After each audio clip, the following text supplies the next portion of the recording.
Story 1. The Passenger Who Remembered Forward. The hitchhiker knew my name before I stopped, and when I asked how, she said she'd been riding with me for the past 300 miles.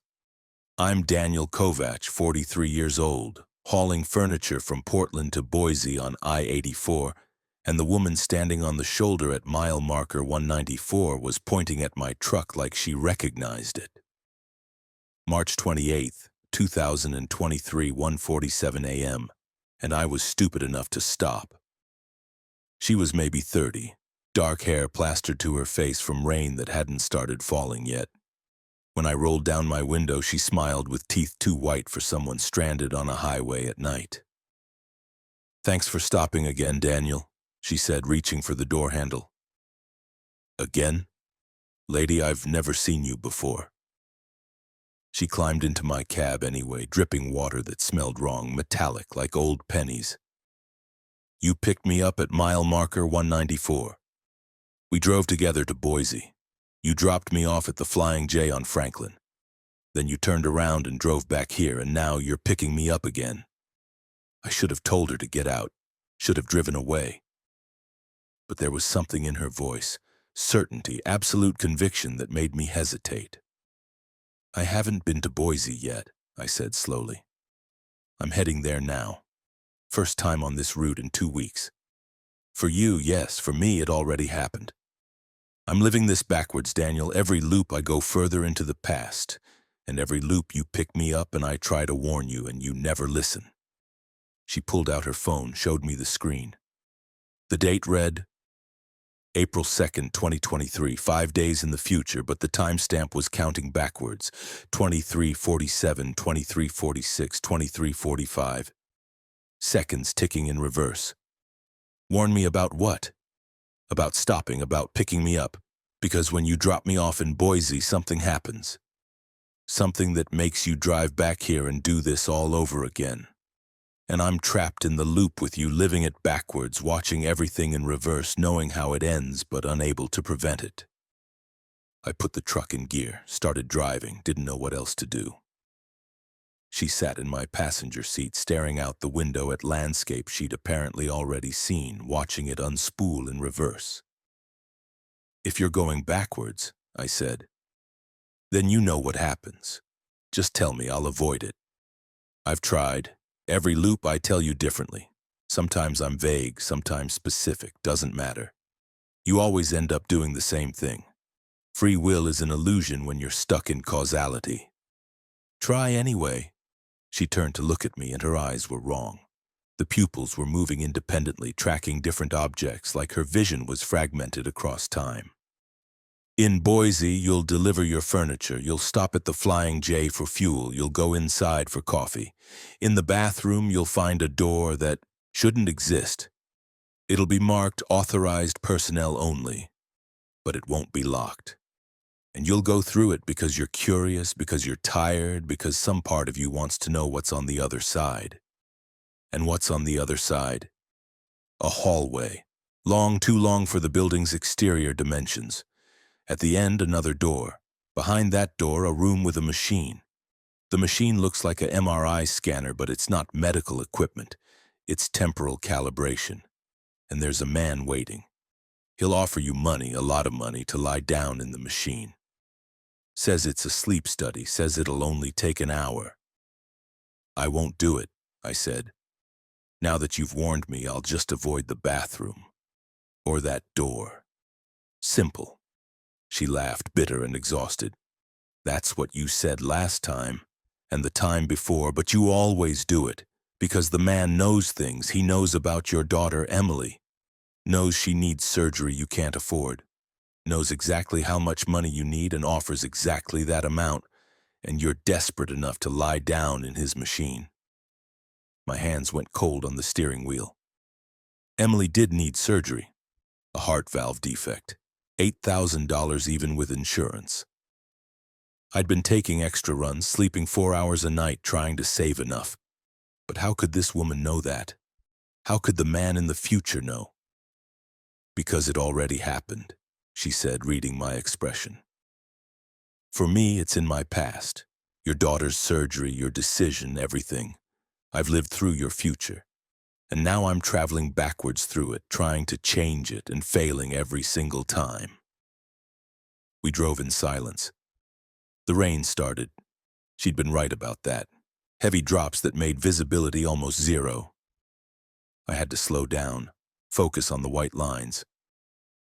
She sat perfectly still, not reacting to anything, like she'd seen this storm dozens of times and knew exactly how long it would last. 43 minutes. That's how long the rain fell before stopping abruptly. She didn't check a clock, just knew. How many times have you lived this? I asked. I've stopped counting. Maybe 100 loops, maybe 1,000. Time gets confusing when you're experiencing it in reverse. I remember our conversation from next loop, the one that hasn't happened for you yet. I remember you being more suspicious, asking different questions. This version of you is actually quite calm compared to some. What happens after I use the machine? The machine resets your timeline, sends you back 6 hours to mile marker 194 to pick me up again. But you don't remember the reset. For you, it feels like the first time, every time. Only I remember because I'm traveling opposite to you. We're moving through time in different directions, and this loop is where we intersect. Boise appeared on the horizon. City lights, reflecting off low clouds. My GPS showed the Flying J location, right where she'd said it would be. I had a choice. I could drive past it, fuel up somewhere else, avoid the entire situation. But Emily needed that surgery. And if there was even a chance that man and his machine were real, that the money was real. You're thinking about it, the woman said. Wondering if maybe this time it'll be different. Maybe this time you'll take the money and not get reset. Maybe this time you'll break the loop. Can I? I don't know. I've never seen what happens if you refuse. You always accept, always lie down in the machine, always reset, and I keep going backwards further and further from my own origin point, experiencing your loop in reverse. I pulled into the Flying J at 4:23 a.m., parked in the truck lot, sat there with the engine idling, trying to decide. The woman reached for the door handle. This is where I get out, where you drop me off, where for me this journey begins or ends depending on perspective. Daniel, please, don't go through that door, don't use the machine, find another way to help Emily. What if there is no other way? Then Emily doesn't get the surgery, and that's tragic. But it's not as tragic as you being trapped in a temporal loop forever, reliving the same 6 hours, never moving forward, never seeing her grow up. You'll have the money, but you'll never be able to spend it. You'll be stuck in March 28th for eternity.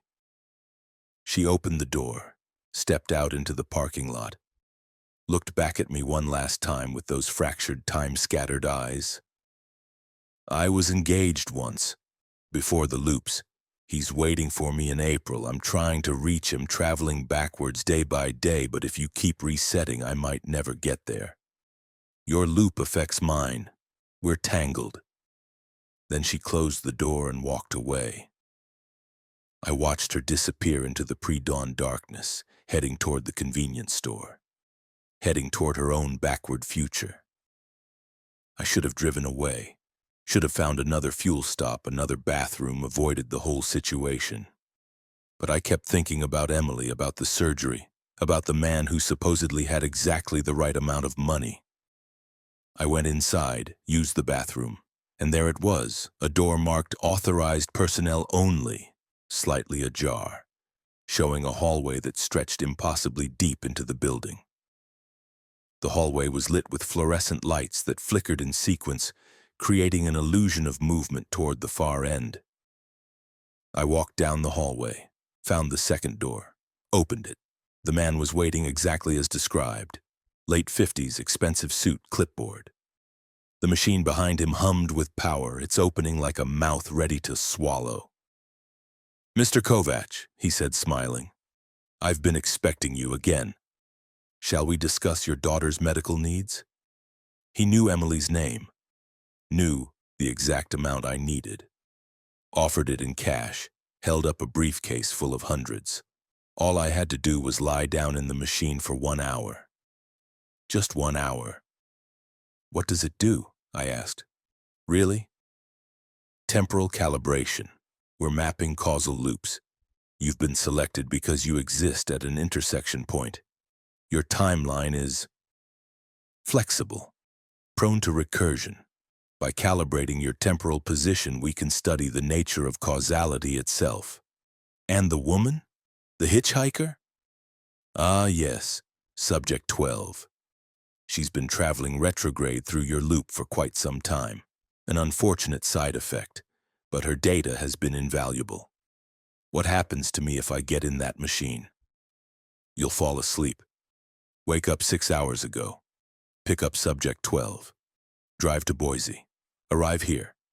Make the same choice again, and again, and again.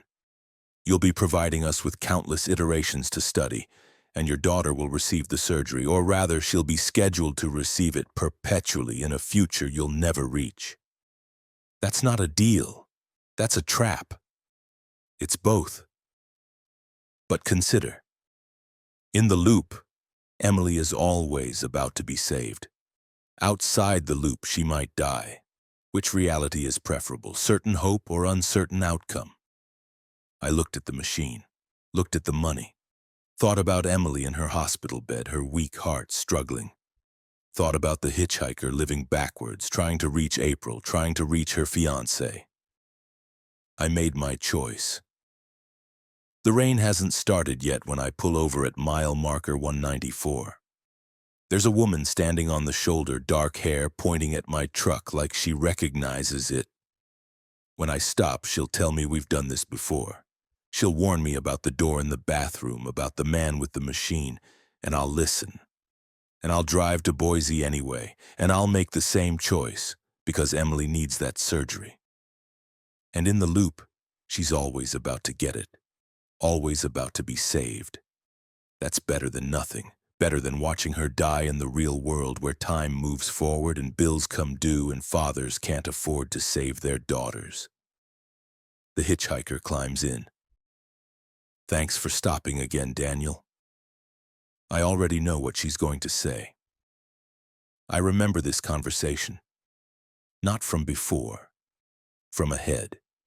Because I'm starting to experience the loop like she does. Starting to remember forward as well as backward. The iterations are bleeding together. How many times have I done this? How many times have I picked her up, driven to Boise, used the machine, reset? I don't know anymore, but I know I'll do it again. Because in the loop, Emily is always waiting for surgery. Always on the edge of being saved. And as long as I keep resetting, she never dies. She's preserved in potential. In the moment before tragedy or triumph. That's all I have now. Potential. Trapped in 6 hours between mile marker 194 and a machine that sends me backward to experience those same 6 hours again.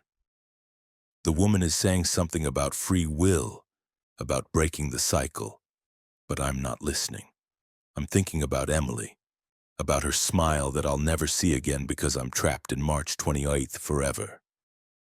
But she's alive. Somewhere outside the loop, in the forward-moving world, she's alive. Maybe she got the surgery. Maybe someone else helped. Maybe she's grown up by now, wondering whatever happened to her father who disappeared in March 2023. Or maybe she died, and I'm in here looping because I can't face that reality. The hitchhiker is still talking. I should listen. She's been traveling backward through this loop for longer than I've been traveling forward through it. She knows things I don't. But I also know something she doesn't. I'm not trying to break the loop anymore. I'm sustaining it, choosing it, every time. Because some prisons feel like hope when the alternative is grief. The rain is about to start, right on schedule. In 43 minutes it'll stop, and I'll drive to Boise, and I'll use the machine and I'll reset, and Emily will always be about to be saved. Forever. Story 2. The Weather That Followed. The storm had been chasing Raymond Torres for 400 miles, and storms don't do that. 49 years old, hauling electronics from Dallas to Denver on I-25, and the wall of black clouds behind me maintained exactly 2 miles distance no matter how fast I drove. April 14th, 2023, and the weather wanted something from me. It started in Amarillo. I'd fueled up at a Love's, checked radar on my phone, clear skies all the way to Denver. But when I'd pulled back onto I-40, there it was in my mirrors, a thunderhead that hadn't existed 3 minutes earlier. Massive, dark as oil smoke with lightning flickering in its depths. I'd driven through hundreds of storms. This was different. The clouds had structure, organization. They formed a wall across the entire horizon behind me, but ahead the sky was clear. Like the storm was targeting me specifically, herding me north. After an hour, I tested it, pulled over at a rest stop, got out, watched the storm in my mirrors. It stopped advancing, stayed exactly 2 miles back, lightning striking the same stretch of highway over and over.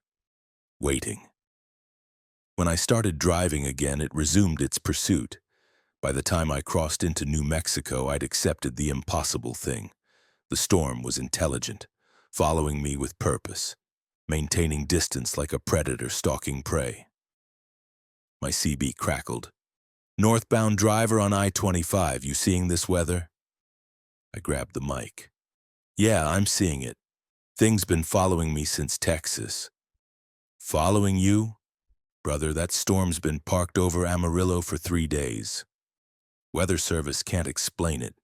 Just sits there, lightning striking the same coordinates. They've evacuated 12 miles in all directions." "That's impossible. It's right behind me. I can see it in my mirrors." Silence. Then, "Buddy, I'm looking at live radar. There's no storm on I-25. Clear skies, Albuquerque to Denver. Whatever you're seeing, it's not showing up on satellite." I checked my mirrors again. The storm was still there. Closer now, maybe a mile and a half back. The clouds were rotating slowly, a lazy cyclone that centered on my trailer. And in the lightning flashes, I could see shapes, structures, something that looked like buildings made of condensed vapor.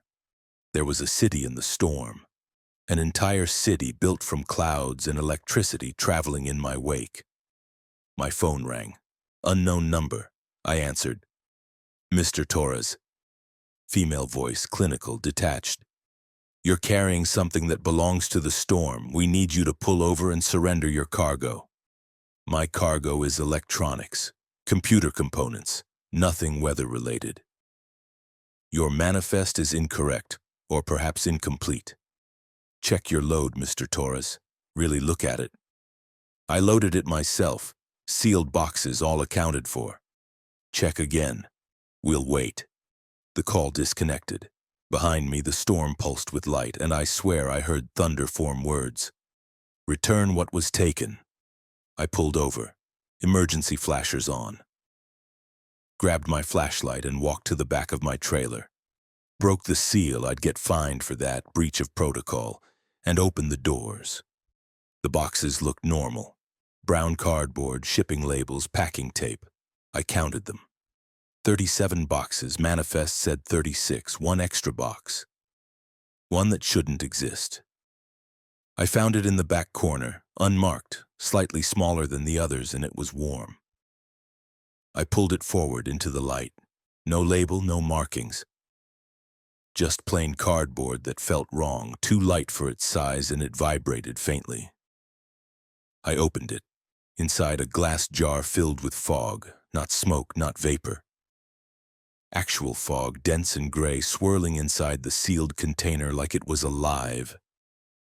And in the fog, shapes moved. Tiny shapes the size of ants that looked like people. Hundreds of them walking through miniature streets, living in a city I couldn't quite see clearly. The jar was labeled with a single word in marker. Cumulus. Thunder exploded directly overhead. I looked up and saw the storm had caught up, was hovering above me now, clouds descending in a column that touched the ground 50 feet away. The wind screamed, but it wasn't natural wind. It was breathing. The storm was breathing, and it smelled like ozone and rain and something else, something ancient and alive. Return our city. The voice came from everywhere, spoke through wind and thunder. Return what the thief took. I didn't take anything. I don't know how this got in my trailer. The jar contains Cumulus City, population 417, stolen from Mo, the cloud layer by human scientists. Reduced, imprisoned. You will return it. I looked at the jar again. The tiny figures were pressing against the glass, and I realized they were screaming. Mouths open, arms raised. They'd been full-sized once. A whole city of people living in the clouds, somehow captured and shrunk and trapped in a jar. How do I return it? Break the seal, release the city. It will expand to proper size. And if I don't? Lightning struck my trailer. The metal shell rang like a bell, and I smelled burning paint. You will return it or be consumed by the storm. We will grow until we swallow everything in our path. Cities, states, eventually the world, all to recover our stolen peace. My hand shook as I opened the jar. The fog poured out, expanding instantly, and the tiny figures grew with it. Within seconds they were full-sized, people dressed in strange clothes made from cloud material stumbling onto the highway, disoriented and terrified. They looked human but weren't. Their bodies were slightly translucent, made of the same substance as fog. Cloud people, sky dwellers. And they'd been trapped in that jar for God knows how long. The storm descended, wrapped around them like a mother embracing children. The cloud people dissolved into the storm, becoming part of it, and the storm itself changed. The black clouds lightened to gray, then white. The lightning ceased.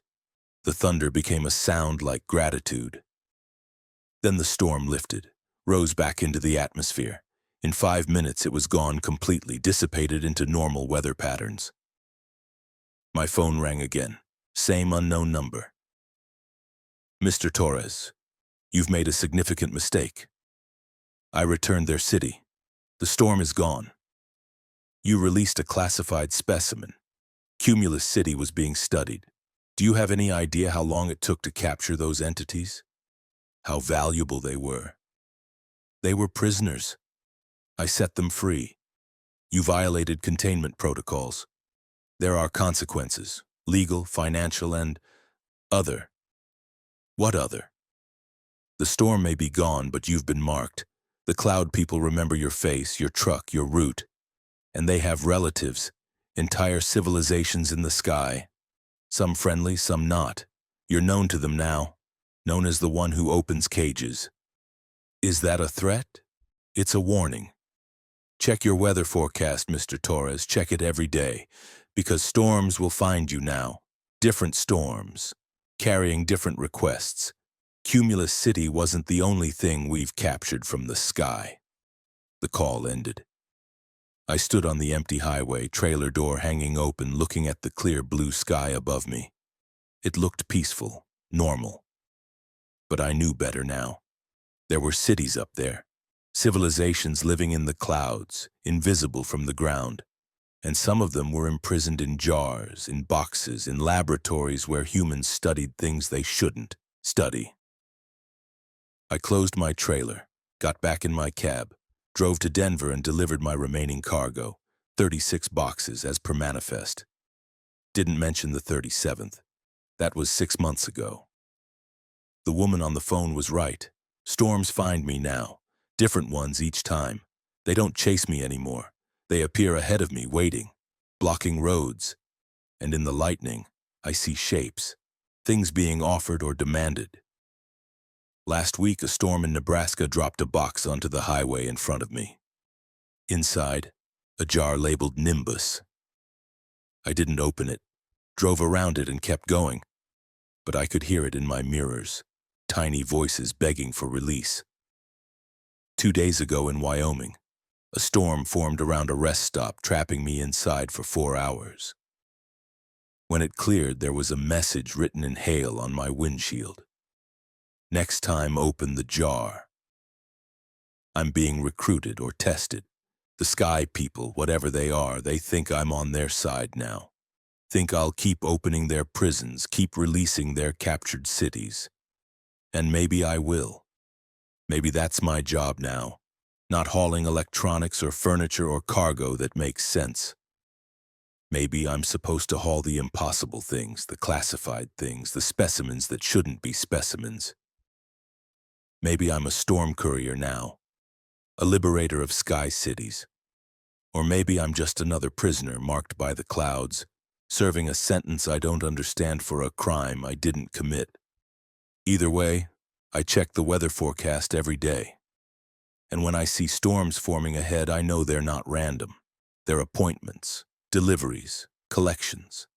The sky has its own logistics network, and I'm part of it now, whether I want to be or not. Story 3. The rest stop that digested time. The bathroom at the Colorado rest stop had been occupied for 6 hours when Linda Morrison finally forced the door open, and inside she found herself 53 years old, dead for 3 days. May 19, 2023, I-70 westbound, and the corpse was wearing the same clothes Linda had on right now. I'm telling this story secondhand because Linda Morrison can't tell it anymore. She disappeared that night, and all that remained was her truck, parked at the rest stop with the engine still running, and a journal on the passenger seat. I bought the truck at auction 3 months later, found the journal tucked in the glove box. This is what she wrote. The woman at the sink has my face. Not similar, identical.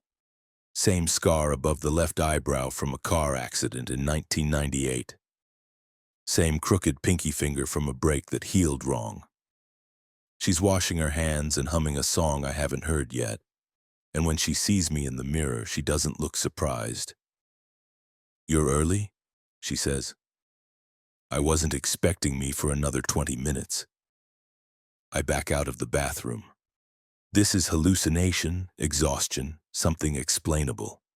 But when I check the parking lot, my truck is still there, and there's another truck next to it. Same make, same model, same license plate. 2 identical trucks parked side by side. I go back inside. The other me is still at the sink. "How long have you been driving today?" she asks. 10 hours, Denver to Grand Junction run. "And you stopped here because you needed a bathroom and coffee in that order. How did you?" "Because I did the same thing. 3 days from now. Or 3 days ago, depending on perspective.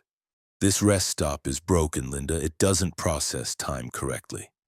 Every moment ever experienced here exists simultaneously. You're seeing me from your future. I'm seeing you from my past. We're both real, both present. I should leave, walk out, get in my truck, drive away, but I need to know. What happens to me in 3 days?" She dries her hands slowly. "You die in this bathroom. Heart attack, sudden, painless. Your body won't be found for 6 hours because the door locks from the inside and everyone assumes it's occupied. By the time they break it down, you've been dead long enough that rigor mortis has set in." "That's impossible. I'm healthy. No heart problems." "You didn't have them until you came here, until you experienced this." She gestures at the space around us. The rest stop does something to time. Being here ages you. Not physically, temporally. Your body experiences duration that hasn't passed in the real world. You'll walk out of here and 3 hours will have elapsed on your clock, but your heart will have beat for 3 days. Your cells will have aged 72 hours, and the strain will trigger cardiac arrest. Then why are you here? Why did you stop? Because I already did. Because I'm trapped in the loop of my own death. I stopped here 3 days from now, experienced what you're experiencing, tried to warn myself, failed, and died anyway. And now I exist in the rest stop's temporal structure, a ghost made of unresolved duration. She's lying, Has to be lying. I walk past her into a stall, lock the door. When I come out, she's gone. The bathroom is empty. I check the parking lot. My truck is alone. The duplicate has vanished. Hallucination confirmed. Stress, fatigue, bad truck stop coffee. I'll drive to Grand Junction, sleep properly, forget this happened. But when I reach my truck, the odometer has changed. It showed 287,465 miles when I parked. Now it shows 287,467, 2 miles added while the truck was stationary. And my watch has jumped forward 3 hours. I didn't experience 3 hours. I was in the rest stop for maybe 15 minutes. But 3 hours have passed in the outside world. While I was inside, time moved faster, or slower, or wrong. I'm writing this because I don't know how long I have. My chest feels tight, pressure building behind my sternum. The other me said heart attack. Said it happens 3 days from now, but if time is broken, if duration doesn't work right, maybe 3 days could be 3 hours, or 3 minutes. I need to drive away from this place, but my body feels wrong. Too heavy, too old. Like I've aged years in the time it took to walk from bathroom to truck. The rest stop is still visible in my mirror. It looks normal. Standard building, parking lot, travelers coming and going. But I see them now. The temporal ghosts. People who stopped here and got trapped in duration. They're walking from their vehicles to the building over and over, stuck in loops. One man has been walking to the front door for what might be decades. He takes the same steps, reaches for the handle, opens it, steps through, and then he's back at his truck again. Infinite loop. 3 seconds of time stretched into eternity. I drove into the rest stop young. I'm driving out of it old. Not in body, in time. I've consumed years of my own future just by stopping. The chest pressure is worse. Pain now radiating down my left arm. Classic symptoms. Classic warning. I need to call 911. But my phone shows no signal.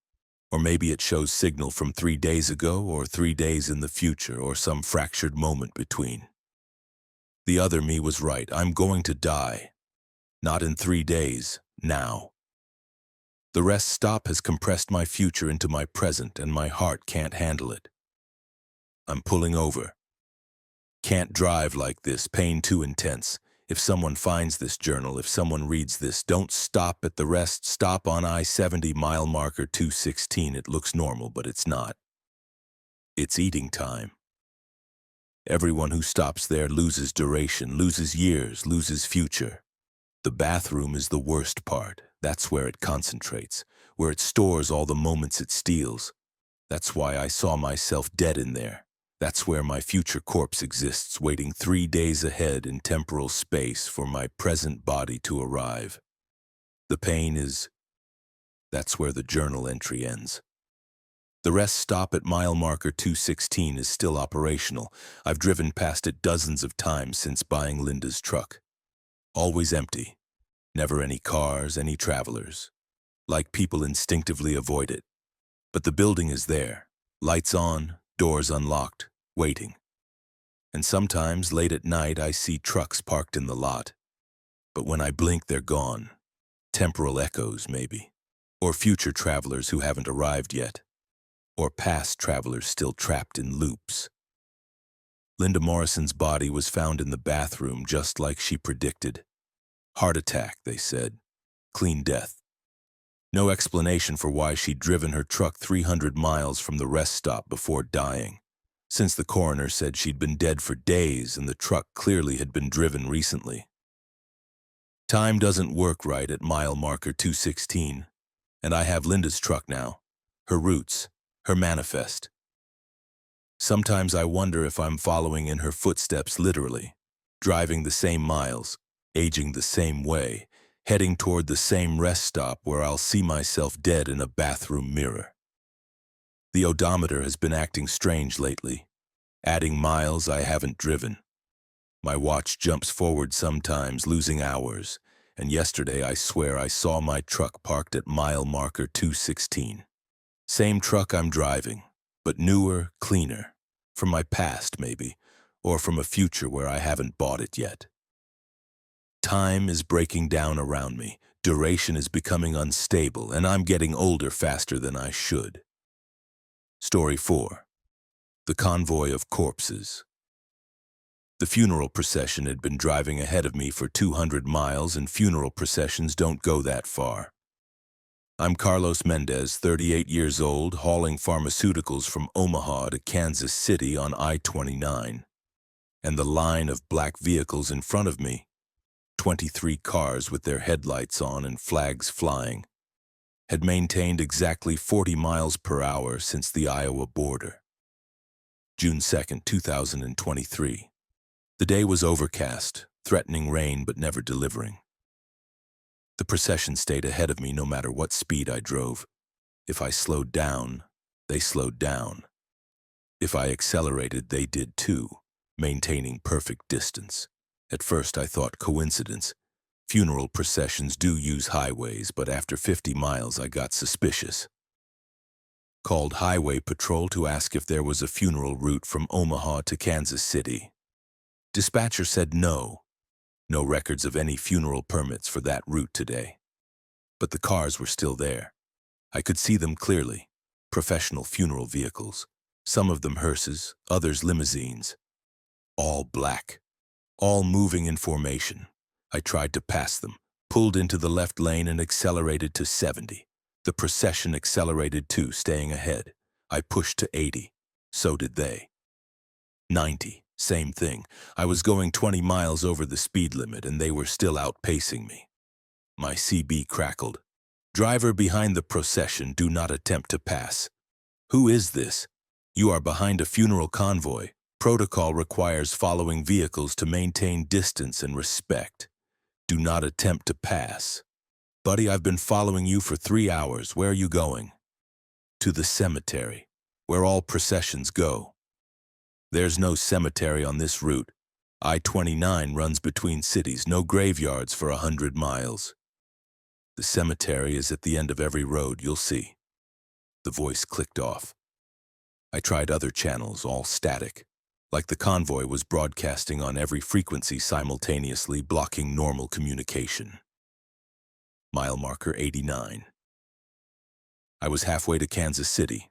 The convoy showed no signs of stopping, no turn signals, no indication they were heading anywhere specific.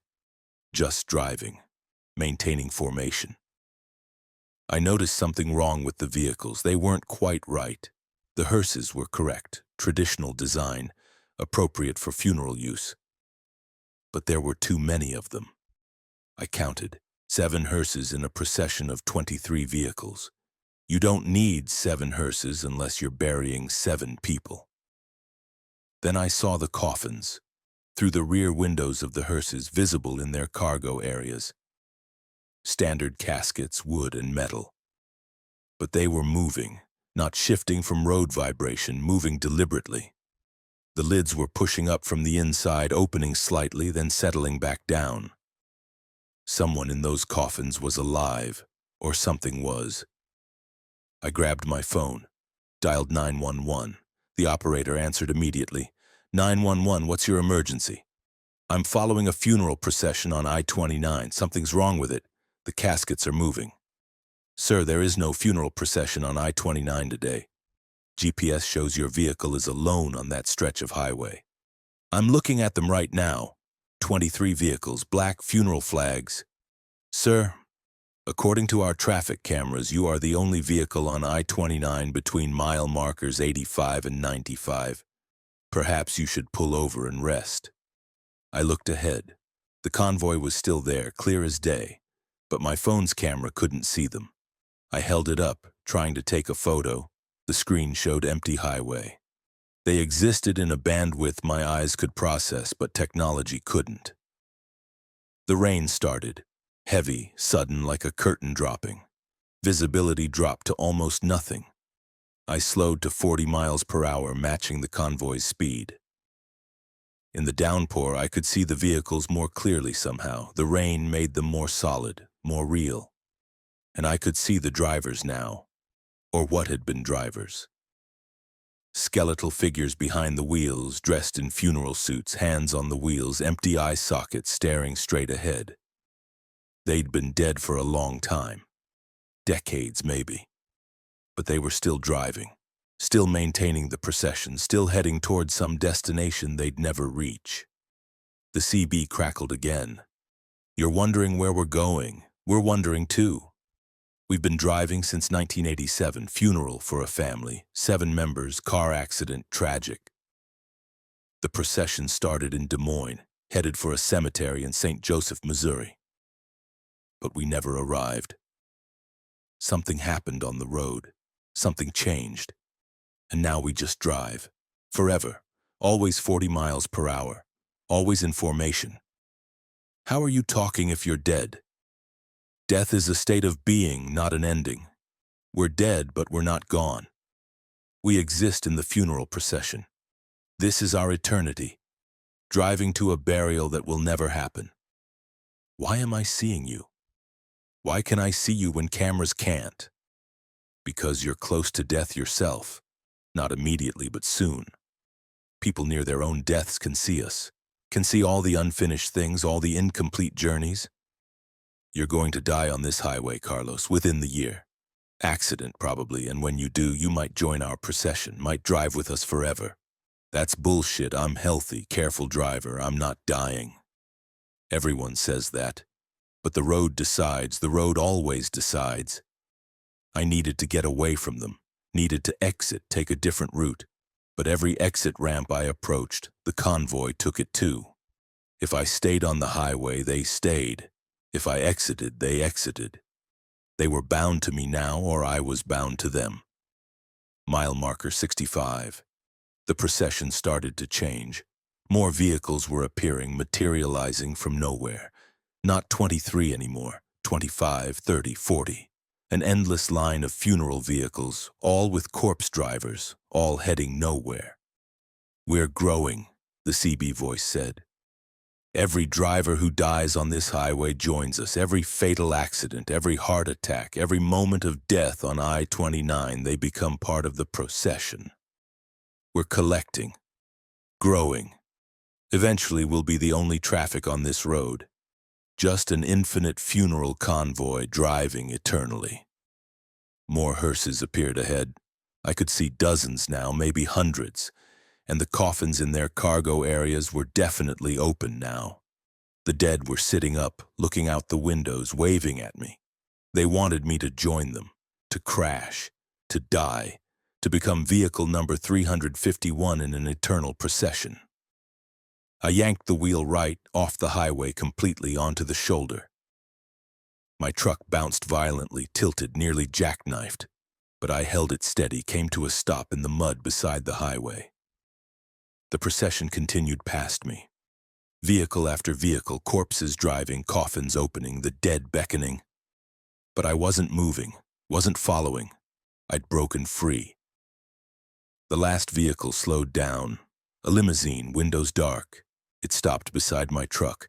The rear window rolled down and I saw inside a little girl, maybe 8 years old, pale and still, funeral dress, hands folded. She looked at me with eyes that had seen too much. "You'll be back," she said. "You can't avoid us forever.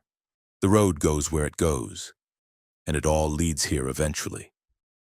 Then the limousine drove away, rejoining the convoy, disappearing into the rain.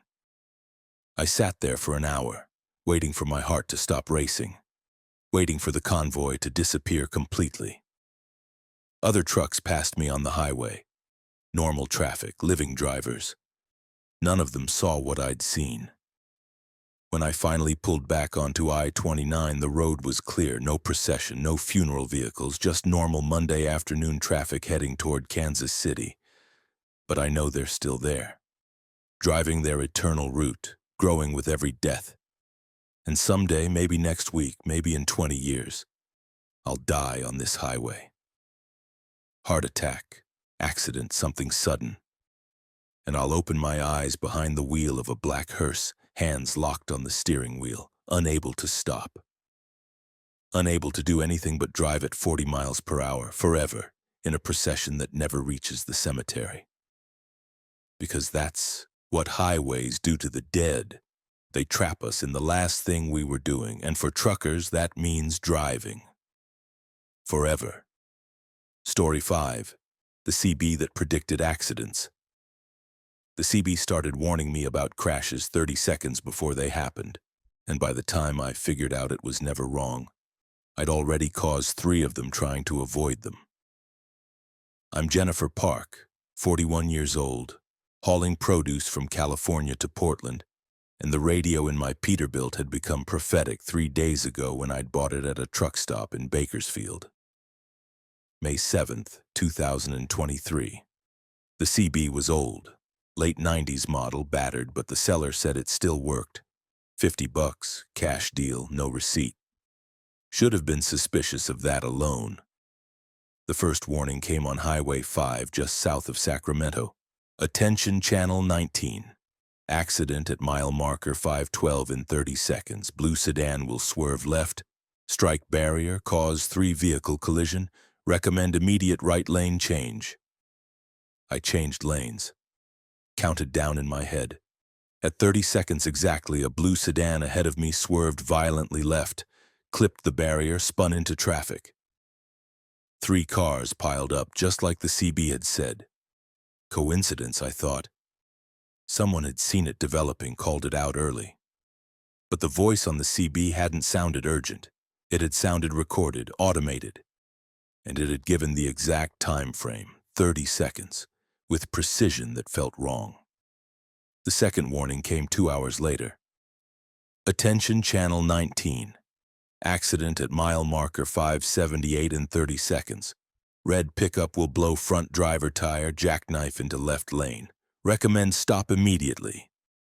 I pulled onto the shoulder. Stopped. Watched in my mirror as a red pickup ahead suddenly lurched, tire exploding, the vehicle spinning out exactly as described. Not coincidence. Not possible to predict that specifically. Who is this? I asked the CB. How are you knowing these things? Static, then. This unit monitors temporal probability streams. Accidents are fixed points. They will occur regardless of warning. Recommendation: use information for personal survival only. Temporal probability, what the hell does that mean? Future events cast echoes backward. This unit detects echoes 30 seconds in advance. Sufficient time for evasive action. Insufficient time for prevention. I was having a conversation with the CB radio about time travel and accident prediction. And the terrifying part was that it was right. It had called 2 accidents with perfect accuracy. Can you prevent them? If I act on your warnings, can I stop the accidents from happening? Negative. Warnings are descriptive, not prescriptive. Events are fixed. Intervention attempts may redirect causality but will not prevent outcome. The third warning came near Reading. Attention Channel 19. Accident at mile marker 667 in 30 seconds. Your vehicle will strike debris in right lane, causing tire damage and loss of control. Recommend slow down now. My vehicle. My accident. I hit the brakes, decelerating rapidly, looked ahead for debris. Nothing visible. The highway was clear. At 20 seconds, I was down to 40 miles per hour. At 10 seconds, I saw it. A metal shelf bracket lying in the right lane, partially hidden by shadow. I swerved left to avoid it and hit a different piece of debris, a shredded tire carcass I hadn't seen in the left lane. My front driver tire struck it, popped, and I felt the truck lurch. Started to jackknife. I fought the wheel, managed to straighten out, pulled onto the shoulder, heart pounding. The CB had warned me. I'd tried to avoid it. But it had happened anyway, just through a different mechanism. The accident was fixed, only the details changed. What the fuck is this thing? I shouted at the radio.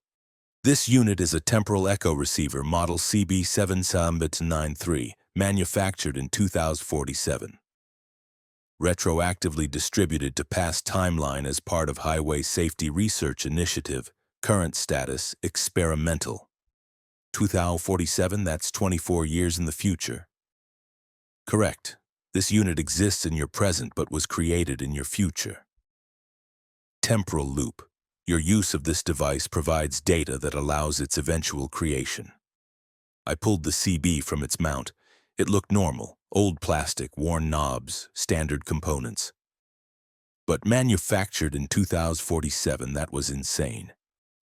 If you can predict accidents, I said slowly, and I can't prevent them, what's the point of the warnings? Personal survival. You may not prevent accidents, but you may avoid being victim to them. That's selfish. That is pragmatic. I should have thrown it away, should have smashed it, destroyed it, refused to use information about other people's suffering for my own benefit. But I kept it mounted on my dashboard, kept listening to its warnings. And over the next 3 days, it predicted 17 accidents. I avoided all of them. Other people died, 6 fatalities total. But I survived because I had 30 seconds of warning. The guilt built with each prediction. Each time the CB gave me advance notice, I could have done something. Flashed my lights, honked my horn, created a distraction that might have changed the outcome. But the CB was right. Interventions just redirected causality. When I tried to warn a driver about an incoming accident, my warning caused them to look at me instead of the road, and they crashed anyway. When I tried to block a lane to prevent a collision, I just caused a different collision. The accidents were fixed points. They would happen, one way or another. On day 4, the CB gave a different kind of warning. Attention, Channel 19. Your death will occur at mile marker 734 in 30 seconds. No evasive action possible. Apologies. I was driving when it happened. Portland city limits, morning traffic, nothing unusual. But the CB had predicted my death. 30 seconds. I couldn't pull over fast enough, couldn't stop. Traffic surrounded me, boxed me in. 20 seconds. I looked for hazards, saw nothing. Road was clear, vehicles were behaving normally. 10 seconds. My heart raced. Where would it come from? What would kill me? 5 seconds. A truck beside me, same direction, parallel, suddenly swerved. Driver having medical emergency maybe. His trailer clipped my truck, metal screaming. I felt my vehicle tip, felt gravity shift. 0 seconds. I rolled. The truck went over sideways, trailer following, cargo spilling. Everything was noise and violence and breaking metal. My seatbelt held, but my body slammed against the door, the roof, the windshield. Glass shattered, metal crumpled, then stillness. I opened my eyes. I was upside down, hanging from my seatbelt. Blood dripping from somewhere on my head. Pain everywhere, but alive. CB, I croaked. You there? Static. Then, death prediction was 30 seconds in advance. Actual death occurrence is now. Apologies for temporal imprecision. I'm not dead. Affirmative. Prediction was 87% accurate. 13% probability you would survive.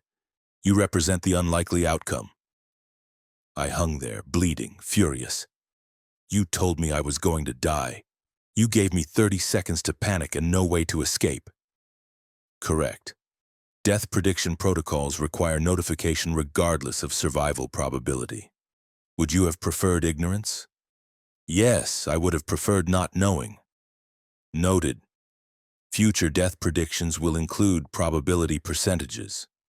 Your next death event is projected for June 14, 2024. Probability 92%. I ripped the CB from its mount, threw it as hard as I could. It bounced off what was now the ceiling, cracked, sparked, went silent. Rescue crews arrived, pulled me from the wreck. Hospital, stitches, observation. Minor injuries, miraculous survival, everyone said. The other driver had died. Heart attack while driving, caused the swerve that caused the accident that should have killed me. Should have, but didn't. I bought a new CB a week later. Normal one, current year, no temporal echo capabilities, but sometimes late at night I hear warnings anyway. Accidents predicted 30 seconds in advance, delivered in that same automated voice. The future is bleeding backward. Technology from 2047 is appearing in the present, distributed somehow through time, changing causality. And we don't know we're using it. Don't know we're receiving information we shouldn't have. The CB saved my life 17 times, then tried to kill me with foreknowledge of my own death. And somewhere in 2047, someone is building more of them, sending them back. Creating a timeline where some people survive accidents they should have died in, where causality is slightly different because of 30-second warnings. I survived June 14th, 2024, by the way. Stayed off the roads entirely that day, probability be damned. But the CB was right about one thing. You can't prevent fixed points, only redirect them. My death is coming eventually. And maybe 30 seconds before it happens, I'll hear that voice again. Apologies. Story 6, the truck stop that sold memories. The diner at mile marker 89 on Route 50 in Nevada sold memories instead of meals, and I didn't realize until I'd already paid. Martin Cross, 56 years old, hauling furniture cross-country, and I'd stopped for coffee at 3 a.m. because the place was the only light for 50 miles in any direction. The waitress was too perfect. That should have been my first clue. Every diner at 3 a.m. has tired waitstaff, people working late shifts who look it, but she was energetic, pristine uniform, smile that didn't fade. She poured coffee before I asked and handed me a menu that felt wrong. The laminated surface was warm, like it had body temperature. "What'll it be, honey?" she asked. The menu was strange. Instead of food items, it listed experiences.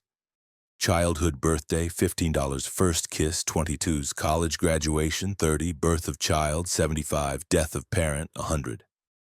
"What is this?" I asked. "It's a memory menu, sugar. We serve memories here. You pick one, pay the price, and you experience it. Not your memory, someone else's. Donated memories from people who needed cash more than recollections. You eat the memory, live it for a few minutes, then it's gone. Gets absorbed into your own past like it was always there."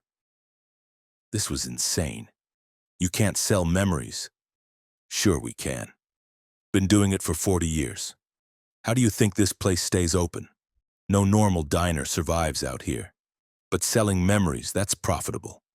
All the truckers and travelers, lonely people desperate for experiences they never had. We serve them up fresh. I should have left. But curiosity and exhaustion made me stupid. What's popular?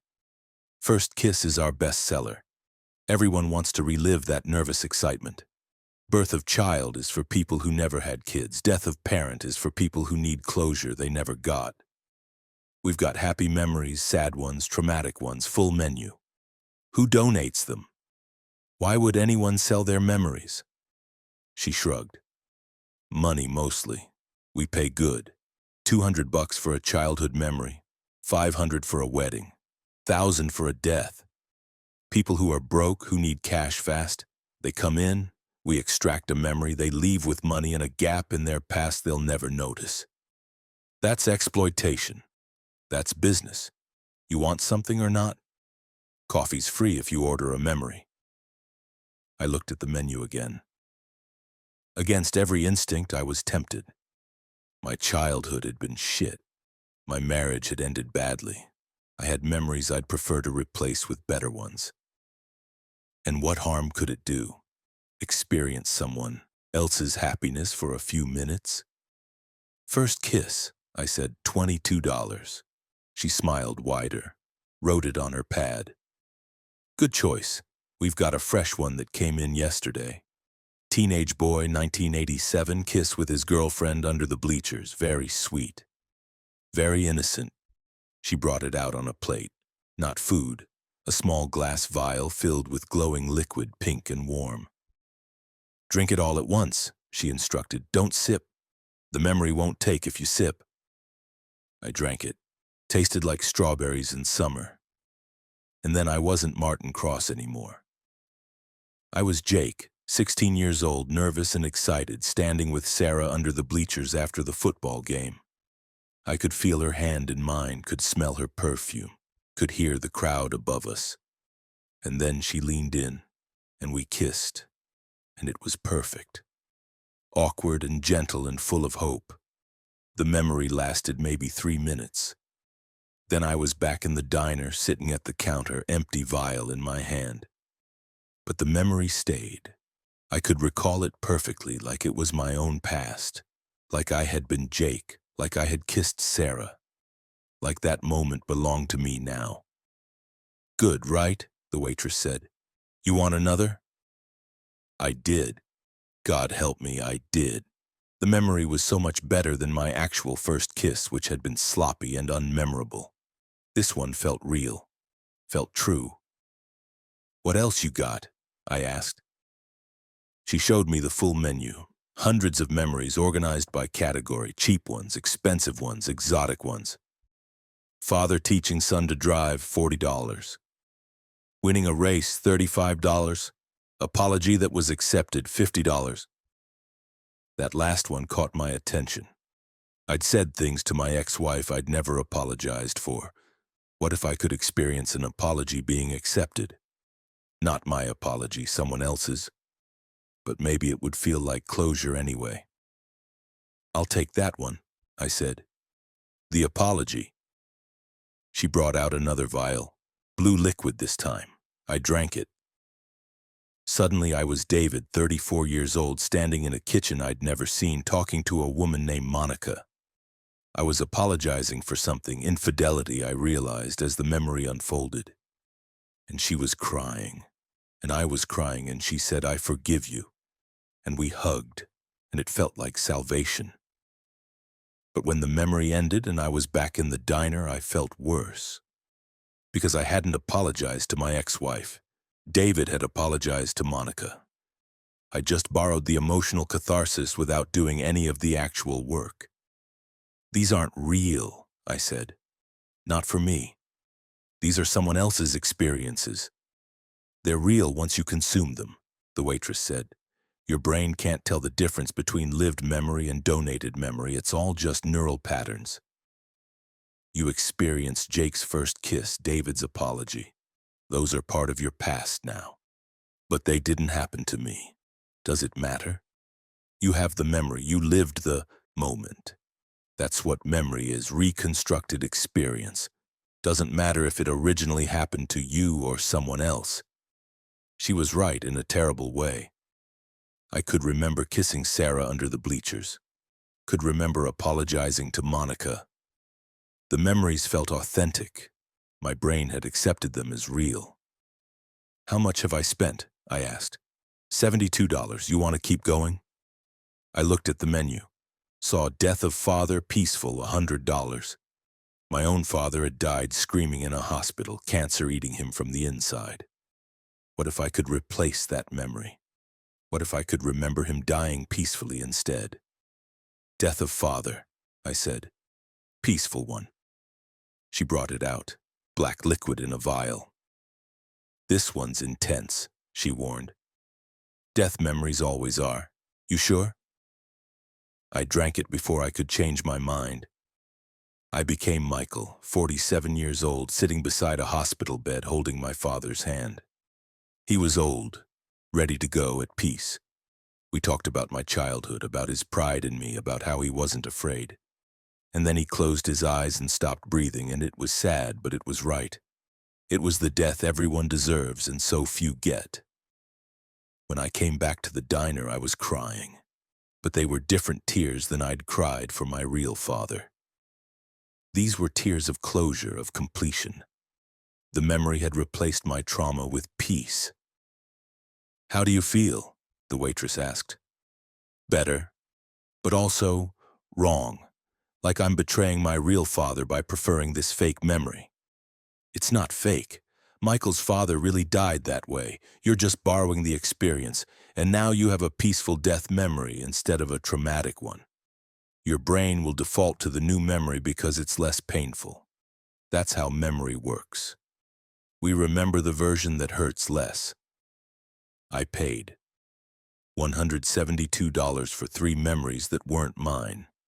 Walked out to my truck feeling like a different person, like Martin Cross had been replaced by someone with a better past.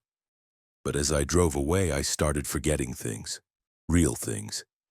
My actual first kiss, who was it with? I couldn't remember.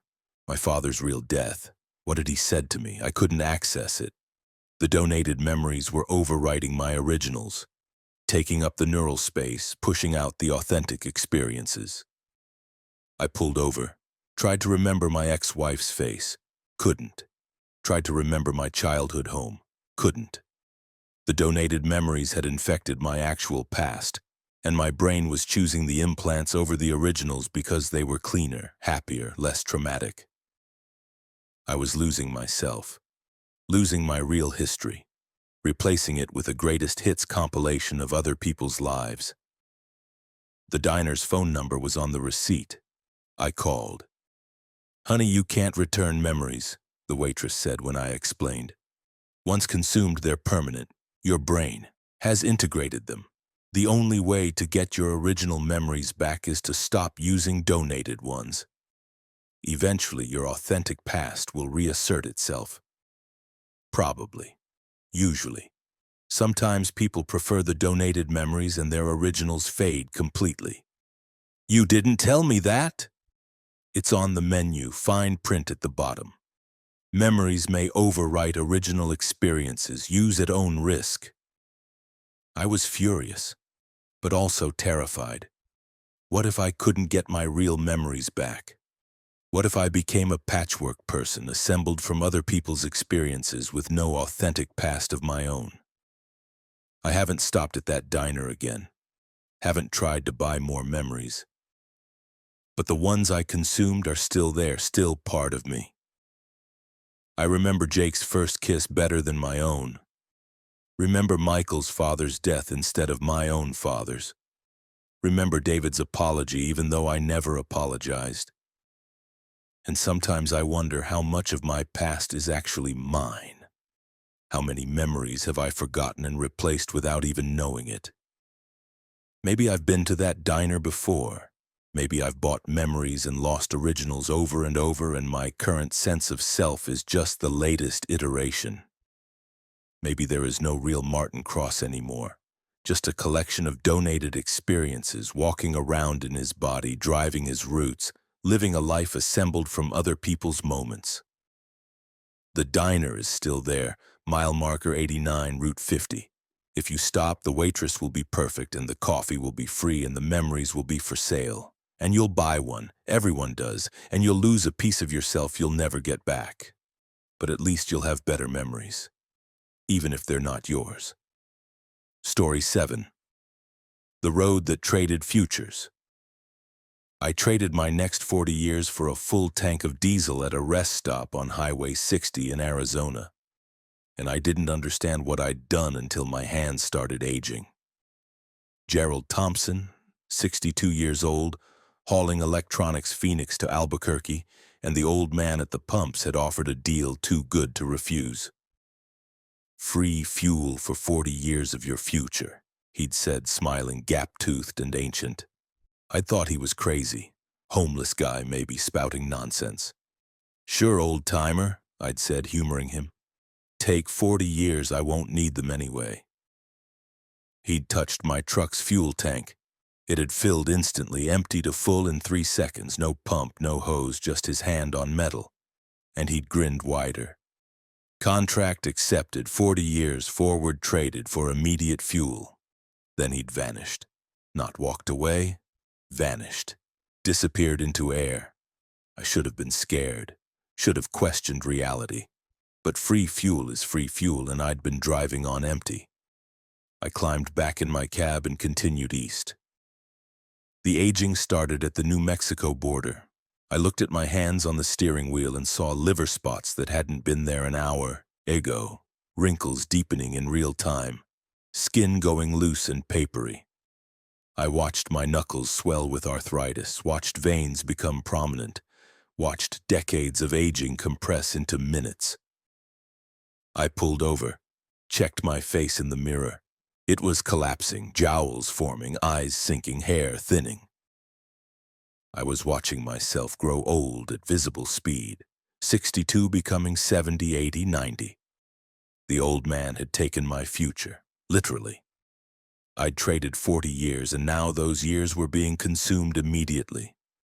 My body was aging forward, eating through the time I'd sold. My phone rang.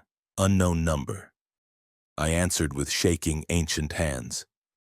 "Mr. Thompson," the old man's voice, "you're experiencing accelerated aging. This is normal. Your future is being harvested. You stole my life. I purchased it. You agreed to the terms. 40 years of future time in exchange for fuel. The fuel was immediate. The time payment is also immediate.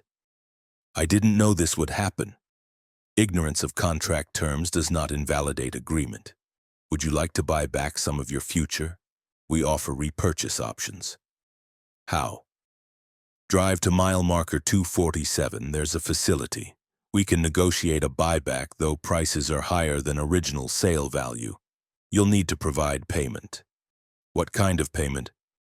"Memories, skills, relationships, the valuable components of a human life.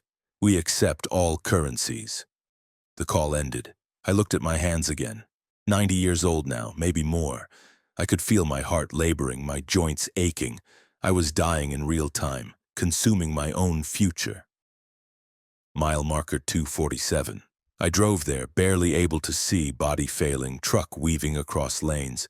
The facility was there, concrete building, no windows, single door marked temporal exchange. I stumbled inside. The old man was waiting along with others. Young people, impossibly young, glowing with vitality. They'd bought futures, I realized, purchased extra years from desperate people like me. "How much to buy back 40 years?" I asked. "That'll cost you everything. 40 years of future time is expensive. You'd need to trade all memories of your wife, your relationship with your children, your career accomplishments, your skills, and your name." "My name?" "Your identity. Gerald Thompson would cease to exist. You'd be a blank person with 40 extra years. No past, no identity, just time." "That's not life. That's existence." "Correct. But you'd be young again. You could build a new life, new memories, new skills, new name. Or you can refuse and die in approximately 17 minutes when your accelerated aging catches up to your souled future."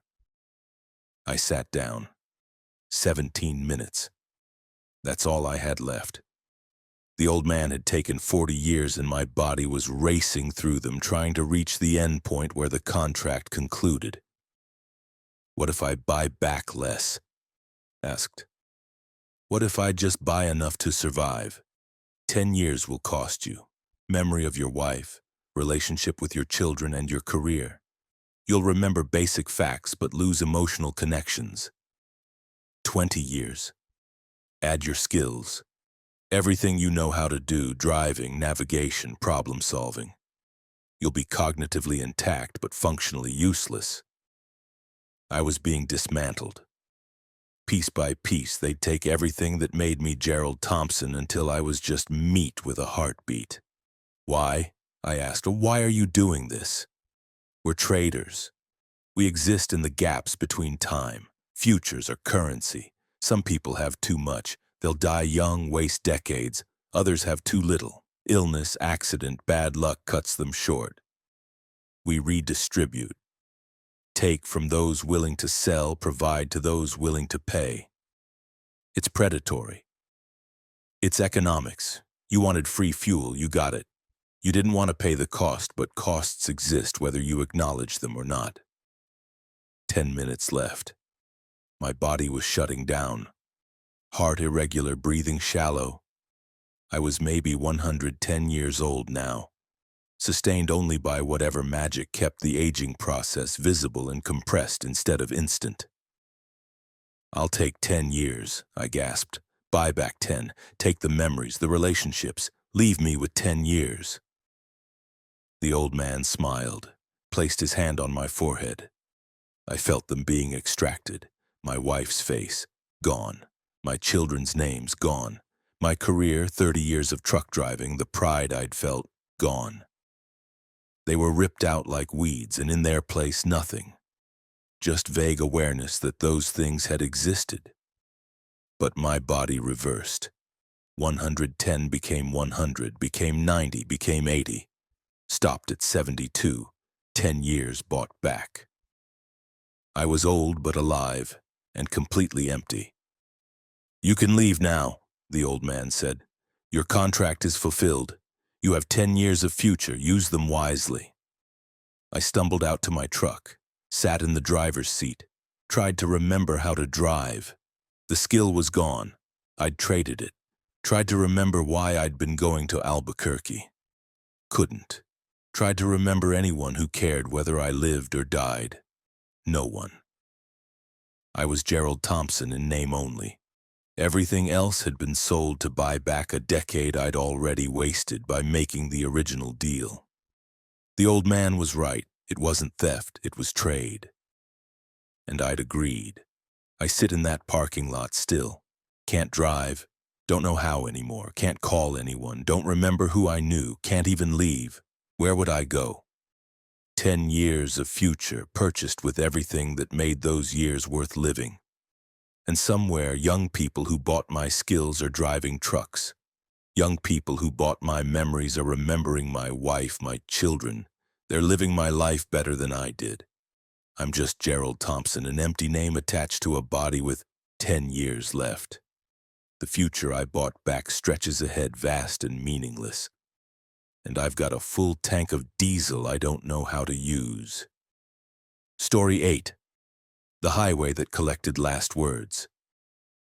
Every driver who died on Route 12 in Montana had their last words recorded by the road itself.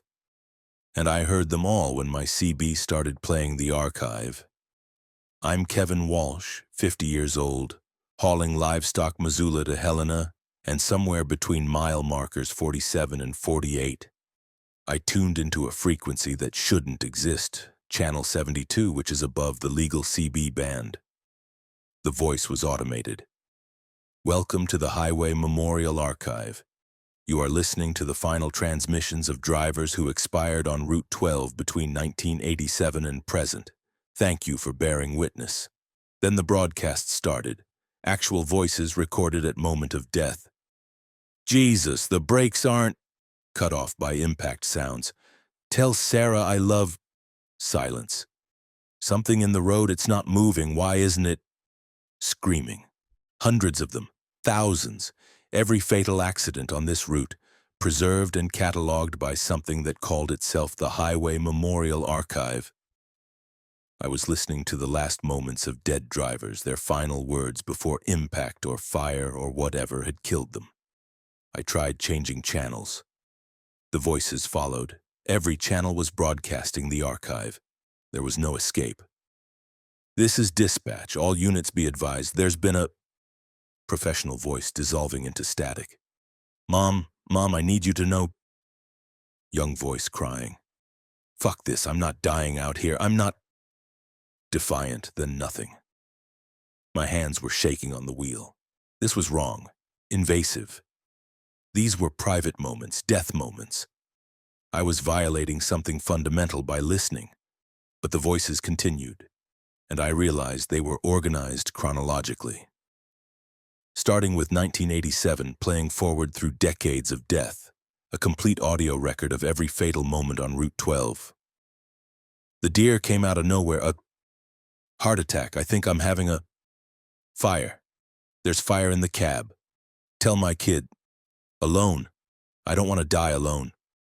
The CB voice interrupted.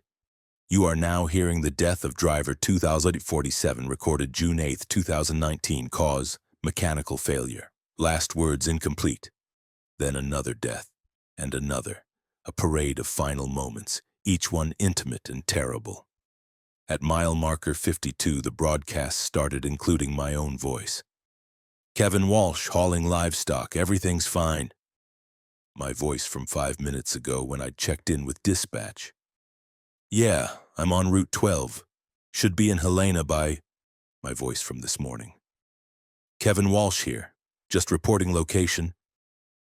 My voice from yesterday. The archive was collecting my transmissions too, recording me, building a profile, waiting for my death to add my final words to its catalog. "Attention driver Kevin Walsh," the automated voice said. "The archive has been monitoring your transmissions for 17 years. You have driven Route 12 approximately 432 times. Statistical analysis suggests 72% probability you will expire on this route. The archive is prepared to record your final transmission." "I'm not dying today," I said to the CB. "Probability suggests otherwise." Mile marker 67 has claimed 14 drivers under conditions similar to current. Night driving, livestock cargo, driver age above 45. Your profile matches optimal mortality parameters. Optimal? You want me to die? The archive does not desire, the archive only records. But completion is valued. Your final words would fill a gap in the collection. You are the last active driver with 17-year transmission history on this route. Your death would provide valuable longitudinal data. This thing, whatever it was treating driver deaths as data points, as recordings to collect. It didn't care about the people, only their final words. Mile marker 67 approached. I was alert now, hyper-focused, watching for hazards. 14 drivers had died here. I wouldn't be the 15th. The livestock in my trailer started screaming, not normal animal sounds. They were screaming in human voices, using words. "Turn back," they said in unison. "The archive hungers, the archive collects. Turn back before it's too late." I slammed on the brakes. The truck skidded, trailer fishtailing. I wrestled the steering wheel, kept it from jackknifing. Came to a stop in the middle of Route 12, flashers on, breathing hard. The animals in my trailer were just animals. They couldn't talk. I'd hallucinated that, or the archive had projected it somehow. Trying to spook me. Trying to cause the accident that would let it record my last words. "I'm getting off this route," I said aloud. "I'm turning around." "Route 12 has no alternate paths between mile markers 47 and 89, the CB voice said. "You are committed. Please continue. Your final words approach." I put the truck in gear, drove forward slowly, watching for anything unusual. Every shadow, every reflective sign, every movement in the darkness could be the thing that killed me. Mile marker 70, 75, 80, still alive, still breathing. The archive grew frustrated. I could hear it in the automated voice's tone. "Driver Walsh, you are exhibiting survival probability higher than predicted. This is statistically anomalous. Please revert to standard driving behavior." "Fuck you, I'm surviving this." Survival negates collection. Survival denies the archive its purpose. Find another purpose. Mile marker 85. Almost through the danger zone. Almost free. Then my engine died. Just quit, no warning. Power steering gone, headlights gone, everything gone. I was coasting on a dark highway with no lights, no control, heading toward a curve I couldn't navigate without power steering. The archive had killed my truck, was forcing the accident, was ensuring my death so it could record my final words. I steered manually, using raw strength to turn the dead wheel. The truck drifted right, toward the shoulder, toward the ditch. If I went into the ditch at this speed with this much weight, I'd roll. 15 drivers would die at mile marker 67, but I wasn't at 67 anymore. I was at 86, and I wasn't dying. The truck stopped, half on the road, half on the shoulder. Stable, stopped. I sat there in the darkness, heart racing, listening to the archive broadcast other people's deaths. My CB crackled one last time. "Driver Walsh has survived collection attempt. Anomalous behavior confirmed. Driver Walsh is now classified as archive enemy. Lifelong surveillance activated. Future attempts will occur." Then silence. My truck's power returned. Engine starting on its own, lights coming back on. Everything functional again. The archive had released me. For now. But I know it's watching. Listening. recording every transmission I make, waiting for the day I die on Route 12 so it can capture my final words and add them to its collection.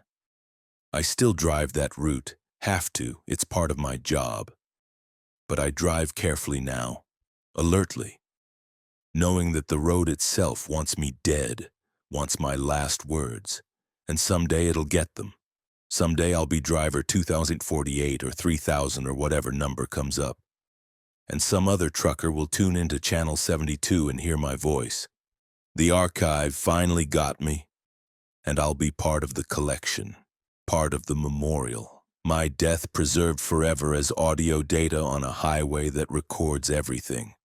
The road remembers, the road collects, and eventually the road claims everyone.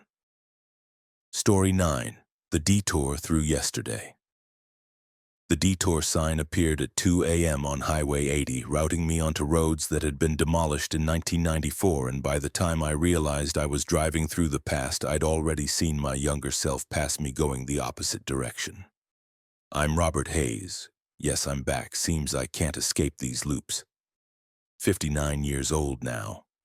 Hauling industrial equipment Salt Lake City to Reno. And the detour had signs that looked official but directed me onto a highway that no longer existed. The signs were real, orange and black, standard dot format, Highway 80 closed, follow detour. Arrows pointed to an exit I'd never seen before despite driving this route for 30 years. I took it. What choice did I have? Construction happens, routes change. I'd follow the detour and rejoin 80 farther down. But the road I merged onto was wrong. The asphalt was too smooth, too new. The mile markers were in an old style, white painted wood instead of reflective metal, and there were no other vehicles. At 2 a.m. on a weekday, that wasn't unusual, but combined with everything else, it felt wrong. My CB picked up chatter. Headed eastbound on 80, carrying produce. Anyone got their ears on? 10-4, this is Red Dog westbound, running empty. Normal CB traffic. Truckers calling out positions. Except the voices sounded old-fashioned. The slang was dated, terms I hadn't heard since the 90s. Then I saw the other truck, westbound, heading toward me. Older model Kenworth style from the late 80s. It passed me in the opposite lane, and I got a look at the driver. It was me. 30 years younger. Early 20s. I saw my own face in the passing truck's window, the face I'd had when I first started driving, before the gray hair and the wrinkles and the weight. I pulled over, sat there with my engine idling, trying to process what I'd seen. Hallucination? Fatigue. But the truck had been real. Solid. It had passed me with the physical presence of an actual vehicle. My phone showed no signal. The date was wrong. Instead of June 7th, 2023, it showed June 7th, 1993, exactly 30 years in the past. The detour had routed me through time, through a road that had existed in 1993 but had been demolished and replaced decades ago. I was driving through yesterday through a version of Highway 80 that no longer existed in my present. A sign appeared. Welcome to 1993. Please drive carefully. Time-displaced vehicles must maintain speed and direction. Do not attempt to interact with native timeline traffic. Time-displaced vehicles. Like this happened regularly. Like detours through time were standard enough to require signage. I kept driving. What else could I do? The detour had to end somewhere. Had to route me back to my own time eventually. But the deeper I drove into 1993, the more I saw that troubled me. Billboards for movies that had come out that year, gas prices at $1.11 per gallon.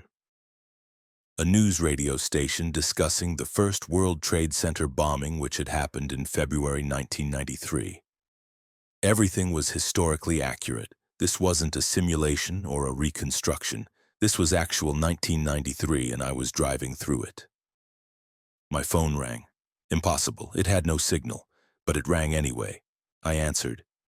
Mr. Hayes, female voice, professional. You've entered a temporal detour zone. These occur when roads are demolished in the present but still exist in probability space. They occasionally intersect with current routes, creating temporary passages into past timeline layers. You're experiencing one now. How do I get back to my own time? Continue on the detour. It will eventually reconnect with your origin timeline. Estimated time 4 hours. Please do not stop. Do not interact with past timeline individuals. Do not attempt to change events. Observation only. What happens if I do interact? Paradox. Timeline fracture. Possible erasure of your present self. The usual complications. The usual. How often does this happen? Temporal detours occur approximately 40 times per year across the United States highway system. Most drivers don't notice. They experience slight time dilation, missing hour, unexplained delays, but don't realize they've driven through a past timeline layer. You're more observant than most. The call ended. I drove deeper into 1993, saw cars I hadn't seen in decades. Past trucks with company logos from businesses that had gone bankrupt 20 years ago.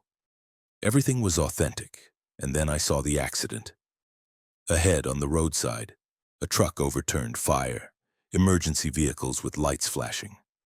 I knew this accident. I'd driven past it in 1993. A driver named Carl Martinez had died when his brakes failed and he'd rolled his truck. I'd driven past his burning truck on June 7, 1993, and now I was driving past it again 30 years later in a temporal loop. I pulled over, against instructions, against warning. But Carl was in that truck, maybe still alive. Maybe I could help. I ran to the wreck.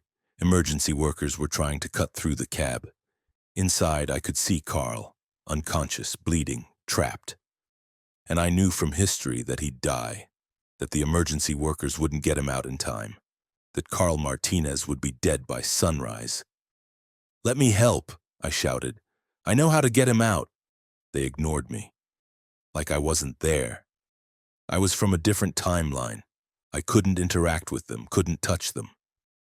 I was a ghost in 1993, observing but unable to change anything.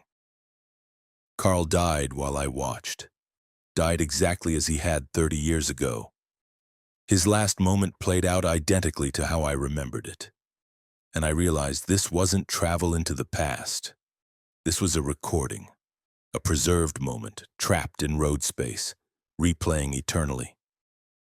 The temporal detour wasn't taking me to 1993, it was showing me a loop of June 7, 1993 that had been captured and preserved when the road was demolished. The road remembered everything that had happened on it, every vehicle, every driver, every accident. And when roads were destroyed, sometimes those memories didn't dissolve. They persisted as temporal loops, accessible through detours that connected present roads to demolished ones. I got back in my truck, kept driving. The detour continued through more of 1993, showing me moments I'd forgotten or never noticed. Other trucks I'd passed, rest stops I'd used. A younger me driving these same routes, unaware that 30 years in the future I'd drive past myself and remember things I'd forgotten. The detour ended at mile marker 314, a sign, End Temporal Detour Zone, merging with present timeline. And suddenly I was back on modern Highway 80 with current traffic and current date and everything normal.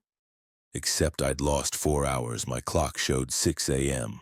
I'd entered the detour at 2 a.m. 4 hours in 1993. 4 hours of my present consumed by driving through yesterday. I completed my delivery in Reno. Didn't mention the detour. Didn't tell anyone I'd driven through 1993 and watched Carl Martinez die again. But I know now what happens to demolished roads. They don't disappear. They become temporal layers, preserved moments accessible through detours that appear without warning. And if you follow those detours, you'll drive through yesterday. Through roads that no longer exist but are still remembered. Through moments that have passed but continue playing on loop. I've taken 3 more temporal detours since then. Saw 1987, saw 2001, saw 2015, each time 4 hours lost in the present while I drove through the past. And each time I see myself. Younger versions, older versions, different points in my life passing in opposite directions on roads that exist between moments. The highway system isn't just space, it's time. And detours don't just reroute you geographically, sometimes they reroute you temporally. Through yesterdays that never ended. Through roads that remember everything. And if you're driving late at night and you see a detour sign for a road you know doesn't exist and you follow it anyway, you'll find yourself, 30 years younger or older, driving past yourself on a road that was demolished decades ago but still exists in the space between moments. Welcome to the temporal detour zone. Population, everyone who ever drove here all at once, forever.